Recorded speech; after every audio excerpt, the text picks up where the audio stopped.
미국의 한 초등학교에서 있었던 일입니다. 한국인과 미국인 사이에서 태어난 혼혈 아이였던 요셉은 한국에서 태어나서 10살까지 살다가 드디어 11살이 되던 해에 미국 땅에 가게 되었습니다. 어머니의 나랑 비슷한 외모를 갖고 있는 미국에 간다는 것이 요셉에게는 얼마나 큰 설렘이었는지 모르겠습니다. 근데 요셉은 미국 말은 할 줄 알았는데 글을 배우지는 못했어요. 알파벳을 잘 쓰지는 못했습니다. 미국에 가서 이제 첫 수업 시간이 되었습니다. 선생님이 요셉을 소개하고 자리에 앉게 했습니다. 오늘 수업 시간은 영어 스펠링 쓰는 시간이다. 요셉이 굉장히 당황했겠죠. 자, 다 함께 노트에 적어라. 스프링. 아이들이 막 썼습니다. 뉴스페이퍼. 아이들이 막 이렇게 썼어요. 요셉은 그러나 쓸 줄을 모르잖아요. 눈만 멀뚱멀뚱 뜨고 선생님을 쳐다보고 있었습니다. 그러자 선생님께서 요셉 앞으로 나와. 아이고, 이 선생님 잔인도 하지. 나를 망신을 주려고 이러는구나. 부끄러워서 얼굴이 빨개져서 쭈삣쭈삣 앞으로 나왔습니다. 그러자 선생님께서 학생들에게 이렇게 말을 하는 것입니다. 여러분, 요셉은 한국의 선교사님 자녀예요. 먼 한국이라는 나라에서 태어나서 지금까지 살다가 미국에 이번에 처음으로 왔습니다. 요셉은 한국말을 아주 잘해요. 요셉아, 한국말로 선생님 이름을 한번 써줄래? 선생님 이름은 샤프야. 그랬더니 요셉이 한국말로 샤프 이렇게 쓴 거예요. 그 순간 아이들이 와! 환호성이 터졌어요. 내 이름도 써줘, 내 이름도 써줘. 내 이름은 탐이야. 내 이름은 수잔이야. 내 이름은 메리야. 칠판 한가득 아이들 이름을 한글로 다 썼습니다. 아이들은 그저 신기하게 한글을 가르쳐달라고 일약 스타가 되었어요. 영어 한 글자도 쓰지 못했던 요셉이 그러나 영어를 못하는 요셉이 아니라 한글을 쓸 줄 아는 요셉으로 완전히 변화된 거예요. 십수년이 지난 후 요셉은 미국 트리니티 대학에서 최연소 교육학 박사 학위를 받고 한국으로 돌아와 초등학교 부모님들이 가장 보내고 싶어하는 학교, 기독교 명문 대안학교인 수원중앙기독초등학교 김요셉 이사장이 되었습니다. 이 김요셉 목사님은 바로 극동방송 김장환 목사님의 둘째 아들이죠. 이 이야기는 김요셉 목사님께서 쓰신 삶으로 가르치는 것만 남는다라고 하는 책에 나오는 한 대목입니다. 그는 초등학교 때 그 샤프 선생님을 절대 잊을 수가 없는 선생님, 그리고 그날의 그 기억으로 이분이 교육학을 전공하고 교육학 박사가 되었어요. 교육이라고 하는 것이 부족한 아이들이지만 그 아이들을 인정해주고 그 아이들을 격려해주는 것이 진정한 교육이다 하는 것을 그가 몸소 체험했기 때문입니다. 그래서 그의 책 제목이 바로 삶으로 가르치는 것만 남는다, 그렇게 책 제목을 잡았습니다. 여러분, 삶으로 가르치신 분, 대표적인 분이 누군가요? 예수님이죠. 예수님께서는 많은 말씀도 남기셨지만 그분이 걸어가신 그 삶의 한 걸음 한 걸음이 모두 다 우리에게 교훈이 되고 그 걸음 끝에 세상의 변화가 있었던 것입니다. 오늘은 종료주일입니다. 종료주일은 호산나 호산나 예루살렘으로 입성하신 예수님을 수많은 사람들이 환호하는 날이었죠. 그런데 그날은 불과 일주일도 가지 못했습니다. 금요일날 예수님은 십자가에 못 박아 죽으셨어요. 그래서 내일부터 시작하는 한 주는 호산나 호산나가 아니라 고난주간으로 우리는 한 주를 보내게 됩니다. 제가 계산을 해보니까 금요일 밤까지 오늘 이 시간부터 9번의 설교를 하게 되더라고요. 이 9번의 설교는 하나의 시리즈로 맞춰져 있습니다. 삶으로 가르치신 교훈. 예수님께서 그 마지막 일주일을 사시면서 제자들과 함께, 수많은 사람들과 함께 십자가에 못 박히시는 그 순간, 돌아가시는 그 순간까지 어떤 모습으로 사셨는가, 삶으로 가르치신 교훈이 무엇인가를 하나하나 살펴보면서 그 은혜를 함께 나누고자 합니다. 오늘은 삶으로 가르치신 교훈 첫 번째 시간으로 바로 사랑이라고 하는 주제를 잡았습니다. 여러분, 예수님의 삶을 한마디로 요약하면요, 예수님의 삶은 한마디로 사랑 때문에 이 땅에 오셨고 사랑을 선포하셨고 사랑을 위해서 사시다가 사랑 때문에 십자가에 죽으신, 사랑을 이루신 삶이다, 그렇게 말을 할 수가 있어요. 그렇죠? 예수님의 삶 중에서 사랑 빼고 남는 게 뭐가 있겠습니까? 남는 것은 아무것도 없어요. 각 시대마다 시대 정신이라고 하는 것이 있어요. 수많은 사람들이 추구하는 가치, 구약 시대의 최고의 가치는 여러분 지혜였어요. 지혜. 그래서 그 지혜를 잘 가르쳐 주는 사람이 최고의 사람이었어요. 그 대표적인 사람이 누구였죠? 바로 랍비들이었습니다. 하나님의 말씀 안에서 지혜를 찾고 그 지혜를 가르쳐 주었던 것입니다. 그 지혜가 영적인 지혜, 그리고 영원한 생명을 주는 지혜라고 그들은 생각하고 있었어요. 그래서 성경, 구약 성경에 보면 지혜서라고 하는 것이 굉장히 중요한 부분을 차지하고 있어요. 욥기, 시편, 잠언, 전도, 아가서, 이게 다 지혜서죠. 그 지혜서를 가르쳐주는 랍비들, 그래서 구약은 이 지혜를 굉장히 중요한 가치로 생각하고 있었습니다. 조금 시대가 지나서 로마 시대의 최고의 가치는 뭐였을까요? 로마 시대의 최고의 가치는 권력이었습니다. 권력을 잡은 자가 모든 것을 잡는 거예요. 수단과 방법을 가리지 않고 권력을 잡아야 돼요. 수많은 사람들이 그 권력을 잡기 위해서 심지어는 사람을 죽이기까지 하고, 그러면서 어쨌든 권력을 잡으면 그 다음부터는 자기가 모든 것을 할 수 있다고 생각했던 것이죠. 그게 약육강식의 시대가 바로 로마 시대였습니다. 17세기 이후에 근대화가 열리면서 그 시대의 최고의 가치는 이성과 합리였습니다. 이성적으로 생각하고 합리적으로 생각해야 돼요. 말이 되어야 됩니다. 이성적이지 않고 합리적이지 않으면 사람들을 설득할 수가 없어요. 사람들에 의해서 거부당하게 되었습니다. 그래서 그 말이 얼마나 잘 논리적인가, 얼마나 납득을 할 만한 이야기인가, 그 끝에 과학의 발전이 있었던 것이죠. 논리학의 발전이 있었던 것이죠. 우리가 흔히 이야기하는 근대 모더니즘이 이 토대 위에 탄생하게 되었던 것입니다. 자, 그러면 이 시대, 현대를 살아가는 이 시대의 가치는 뭘까요? 여러분, 이 시대에 어떤 것을 사람들이 열광한다고 생각합니까? 어떤 가치를 사람들이 추구한다고 생각하십니까? 그것은 바로 부정할 수 없어요. 돈이에요, 돈. 돈이 최고의 가치가 되어버렸어요. 돈이면 내 영혼도 팔 수 있어 라고 말은 안 하겠지만 그런 사람들이 많습니다. 사람들에게 왜 돈을 버냐고 물어봐요. 그러면 왜 돈을 번다고 생각할까요? 돈 벌면 행복하잖아요. 돈으로 행복을 살 수 있다고 생각합니다. 여러분, 근데 돈으로 행복을 살 수 있을까요? 행복한 가정을 만들기 위해서 돈이 필요하겠죠. 그래서 돈을 열심히 법니다. 그 끝은 가정이 파괴되는 거예요. 돈을 너무 많이 벌어도 그것 때문에 가정이 파괴되고요. 돈 벌다가 실패해갖고 돈을 다 잃어버려도 가정이 파괴되는 거예요. 이게 바로 돈의 역설입니다. 돈과 행복의 역설이에요.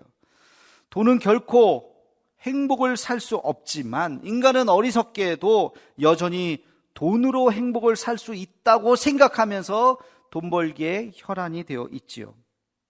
지난 한 주간 우리에게 큰 관심을 끌었던 27살 젊은 청년의 한 행동, 여러분 다 아실 겁니다.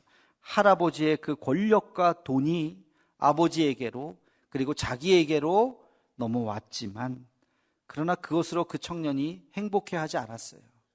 오히려 할아버지의 그 죄악 때문에 그는 너무나도 괴로워했고, 그리고 수많은 사람 앞에서 무릎을 꿇고 눈물을 흘리며 용서를 구해야 했습니다.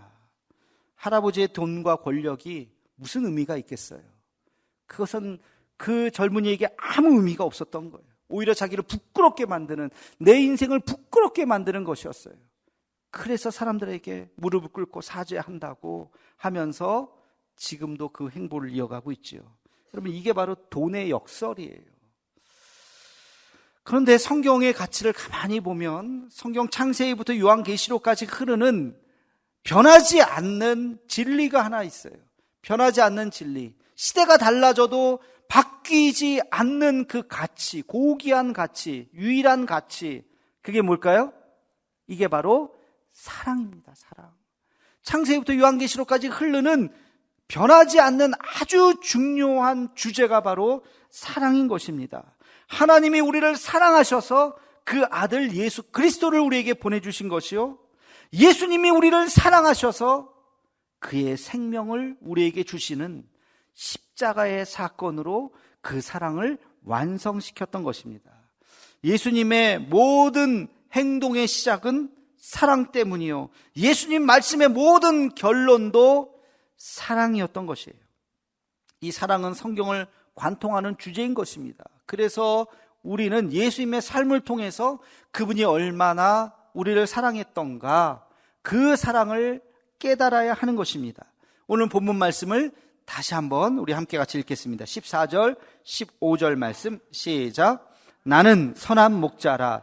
나는 내 양을 알고 양도 나를 아는 것이 아버지께서 나를 아시고 내가 아버지를 아는 것 같으니 나는 양을 위하여 목숨을 버리노라. 아멘. 오늘 말씀에 보면 사랑이라고 하는 단어는 나오지 않아요. 그런데 사랑이 무엇인지 사랑의 그 원리가 아주 잘 나오고 있어요. 사랑이란 무엇이냐? 오늘 말씀 속에 그 해답이 있는 것이에요. 자, 사랑의 원리가 무엇이냐? 첫 번째, 사랑이란 그 대상을 아는 것입니다. 예수님께서 말씀하셨죠? 나는 내 양을 알고 양도 나를 안다. 그 대상을 아는 것이 사랑이라는 거예요. 예수님께서 공생애를 시작하시면서 행하신 매우 특별한 행동이 하나 있어요. 굉장히 독특한 행동이 있어요. 그게 뭐냐면 예수님 스스로가 제자를 찾아 나선 거예요. 여러분, 동서고금을 막론하고 생각해 보세요. 제자가 자기 선생님을 찾나요? 선생님이 자기 제자를 찾나요? 어떤 게 맞아요? 제자가 선생님을 찾는 거예요. 나를 가르쳐준 선생님 없는가? 또 찾아와도 선생님이 마음이 없으면 넌 내 제자 안 돼. 그러는 거죠. 근데 예수님은 그게 아니라 제자들을 찾아 나서셨어요. 그래서 12명을 찾아서 이제부터 내 제자가 되라 그렇게 하셨어요. 굉장히 독특한 거예요. 여러분, 그 장면 한번 상상해 봅시다. 예수님께서 제자들을 만나는 그 장면, 집을 나서서 길을 갔다가 첫 번째 만난, 어이 젊은이 일로 와, 내 제자 되라. 어이 그 옆에 있는 너도 일로 와, 내 제자가 되라. 아무나 예수님께서 제자로 삼으셨나요? 아니에요. 이스라엘 가보신 분들은 아시겠지만 거의 그렇게 크지 않아요. 대도시 아닙니다. 갈릴리, 나사렛 뭐 이쪽이 다 조그마한 도시예요. 뭐 인구 몇만도 아니에요. 그런 작은 도시 다 아는 젊은이들일 거예요. 몇백 명, 뭐 몇천 명 될래나, 몇천 명. 그 젊은이들 다 아는 젊은이들. 예수님께서 그 중에 한 사람을 봤어요. 시몬아, 나를 따라라. 나와 함께 가자. 안드레야, 나 함께 가자. 요하나, 나 함께 가자. 예수님께서 한 명 한 명 그 이름을 부르면서 제자로 삼으신 것입니다. 예수님은 이미 알고 계셨어요. 그 친구들이 어떤 친구들인지 이미 알고 계셨어요. 예수님께서는 이미 지켜보고 계셨던 거예요. 그래서 이제 내가 하나님을 위해서 일할 때가 되었다. 이제 내가 눈여겨보았던 그들을 내 제자로 삼아서 그들과 함께 같이 이 역사를 일으키리라. 예수님께서 생각하신 것입니다. 여러분, 안다는 것은 관심을 갖는다는 거예요. 관심을 갖지 않으면 알 수가 없어요. 예수님께서 오늘 말씀하십니다. 나는 내 양을 알고, 하나님이 여러분을 알고 계시는 줄 믿으시기를 축원합니다. 하나님 여러분 아실까요? 모르실까요? 아세요. 여러분의 형편과 처지를 아십니다. 여러분의 눈물을 아십니다. 그리고 여러분의 죄악도 아십니다. 다 아세요. 우리의 고통도 아십니다. 그래서 우리가 기도할 때 들어주십니다. 내가 안다. 내가 너를 안다. 사랑하는 내 아들아, 사랑하는 내 딸아. 우리의 형편과 처지를 아시고 우리의 상황을 아십니다. 왜? 우리를 사랑하기 때문에. 또 반대로 양도 나를 아는 것 같이, 그렇게 말씀하세요. 양도 나를 아는 것 같이.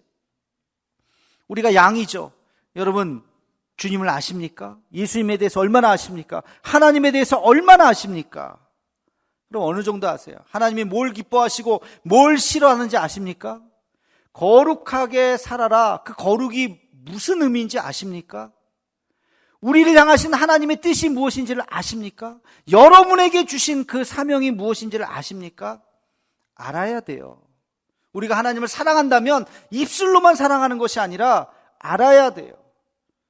우리가 하나님이 어떤 분이신지를 알고 내 남은 사명이 무엇인지를 알아야 되는 것입니다.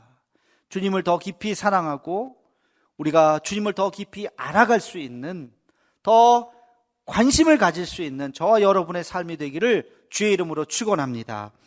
두 번째, 사랑이라고 하는 것은 아주 깊은 소통과 교감을 의미하고 있어요.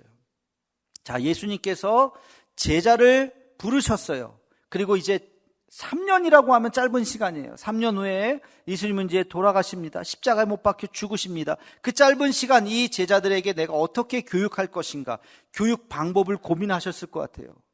그 교육 방법이 뭘까요? 예수님께서 생각하셨던 제자들을 교육하는 방법이 뭘까요? 그게 바로 동거예요. 동거. 같이 먹고 자고. 출근 시간, 퇴근 시간이 아니에요. 아침 몇 시까지 나와라. 너 왜 지각했어? 그리고 이제 집으로 돌아가라. 자고 내일 아침에 만나자. 아, 내일은 빨간 날이네. 안 모여도 된다. 그런 것이 아니에요. 3년 내내 함께 다니셨어요. 밤을 새기도 하시고 피곤해서 같이 주무시기도 하시고 아침에 일어나서 퉁퉁 분 눈으로 서로 쳐다보고 머리도 뜨고 아마 그랬을 거예요. 그렇게 3년을 함께 24시간 365일 같이 다니신 거예요. 왜? 그게 사랑이기 때문에. 사랑은 함께 교감하는 거예요. 함께 소통하는 거예요. 모든 것들을 함께 같이 나누는 것입니다. 그럼 가족이라고 하는 단어가 있어요. 가족을 다른 말로 뭐라고 부릅니까? 우리가 우리의 식구라 그래요. 그렇죠? 식구. 여러분, 식구가 무슨 뜻이에요? 식이 음식할 때 식이죠. 구는 입구예요. 음식을 함께 먹는 사람을 식구라 그러는 거예요. 여러분, 영화 아바타라는 영화를 보셨나요? 2편까지 나왔죠. 뭐 3편, 4편 나온다는 얘기도 있던데, 그 아바타에 보면 3m, 키가 3m인 나비족이 나옵니다. 외모는 우리랑 비슷한데 그 영화 감독이 그 고양이의 형상으로 만들었다 그래요. 근데 다른 게 있어요. 꼬랑지가 다르기도 하지만 거기에 보면 큐라고 하는 뼈 쪽 나온 게 있어요. 뭐 머리카락부터 이렇게 나오기도 하고 그러는데 그 큐를 서로 저기 보면 나는 새하고 딱 접속을 시키는 거예요. 서로 쫙 이렇게 딱 묶여요. 그러면 서로 소통을 하는 거예요. 그러면 그다음부터 날 때 내 뜻대로 얘가 날는 거예요. 어디로 가는지. 자동차로 치면 이제 핸들 움직일 생각만 해도 막 알아서 움직이는 거죠. 근데 사람과 사람도 저 큐를 딱 같이 이렇게 묶기도 하고요.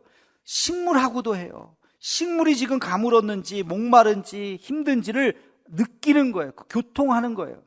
제가 영화를 보면서 저 장면을 보면서 저 영화 감독 제임스 카메론이 무슨 생각을 했을까? 사람과 사람을 서로 소통하는 거. 현실에서 일어날 수 없는 일이지만 저 영화 속에서 저 나비족이라고 하는 저 족속을 대신해서 말하고자 하는 게 뭘까요? 서로 소통해야 된다는 거예요. 서로 소통할 때 같이 마음을 교감하면서 그 마음을 느끼는 거예요. 대화하지 않아도 이렇게 딱 그 서로 큐를 가지고 딱 그 무슨 용어가 있더라고요. 그걸 딱 서로 이렇게 딱 붙잡으면 서로의 마음이 막 느껴져요. 서로. 아, 그래. 우리 사람도 그래야지. 사람도 그래야 되는구나.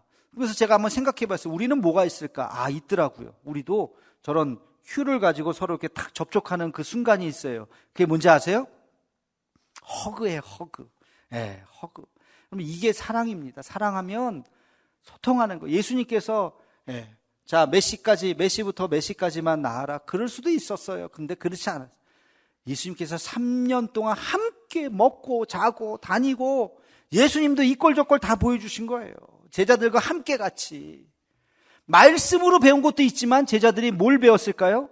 말씀 외에 행동. 아, 예수님이 이럴 때 이런 행동을 하셨구나. 행동으로, 삶으로 배우는 것이 굉장히 많았다는 거예요. 그 교감. 우리 대도의 가족들 서로 우리가 마음과 마음을 나누면서 서로 소통하고 교감하는 진정한 사랑의 공동체가 되기를 주의 이름으로 축원합니다.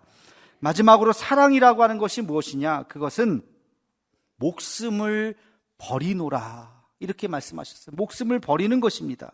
나는 양을 위하여 목숨을 버리노라. 여러분, 이것이 사랑의 절정인 것입니다. 목숨이 몇 개예요? 하나예요. 그 하나를 주는 거예요. 10개 중에 하나를 준다면 줄 수 있어요, 없어요? 줄 수 있어요. 여러분, 목숨이 10개라면 하나 정도 교회에 바쳐야 되지 않겠어요? 아멘이십니까? 그것도 안 바치려고 그래요? 10개 중에 하나 정도는, 만약에 목숨이 5개면 하나 정도 바치실래요? 아멘이세요? 목숨이 2개면, 요거는 조금 심각해져요. 목숨 2개인데 하나를 교회에 바친다? 근데요, 목숨이 하나예요. 우리 목숨은 하나예요. 그 하나를 하나님 앞에 바치는 거예요. 여러분, 내 목숨 하나밖에 없는 것을 그 사랑하는 대상을 위해서 바치는 것, 그게 예수님이에요. 그게 십자가 사건이, 우리를 사랑하사 하나밖에 없는 그 생명을 그 젊은 나이에 그렇게 고통스럽게 죽어가면서도 우리를 위해서 그 생명을 던지신 분이 예수님인 것입니다. 이게 사랑의 완성이에요. 이거를 사랑이라고 부르는 거예요. 그냥 지나가다가 그냥 사랑해 무슨 말을 하는지도 모르고 무슨 뜻인지도 모르고 싸구려 사랑이 아니라 하나밖에 없는 그 생명을 내가 정말 주기까지 하는 것, 이게 사랑이라고. 사랑이라고 하는 것은 그렇게 고귀한 것입니다. 여러분, 사랑하는 대상을 위해서 우리가 목숨을 혹시 주지는 못할 망정 그 각오로 사랑하라는 거예요. 각오로. 내가 목숨을 던질 각오로 우리의 사랑하는 대상을 섬겨야 하는 것입니다. 고난주간 이제 마지막 한 주를 우리가 보내게 되죠. 사순절, 이제 고난주간이라고 하는데 우리가 묵상해야 될 것이 바로 이것입니다. 예수님의 십자가. 저는 이 말씀을 묵상했으면 좋겠어요. 갈라디아서 2장 20절 말씀입니다. 우리 함께 같이 읽겠습니다. 시작. 내가 그리스도와 함께 십자가에 못 박혔나니 그런즉 이제는 내가 사는 것이 아니요 오직 내 안에 그리스도께서 사시는 것이라. 이제 내가 육체 가운데 사는 것은 나를 사랑하사 나를 위하여 자기 자신을 버리신 하나님의 아들을 믿는 믿음 안에서 사는 것이라. 아멘. 내가 십자가에 주님과 함께 못 박혔다는 것. 이제 나는 죽었어요. 옛사람은 죽었어요. 그러나 내가 지금부터 살아가는 것은 예수님 때문에. 그 예수님 어떤 분이에요? 나를 사랑하사 자기 자신을 십자가에 내어주시기까지 나를 사랑하시는 그 예수님을 믿는 믿음 안에서 살아가는 것. 이게 신앙인 것입니다. 이게 사랑인 것이에요.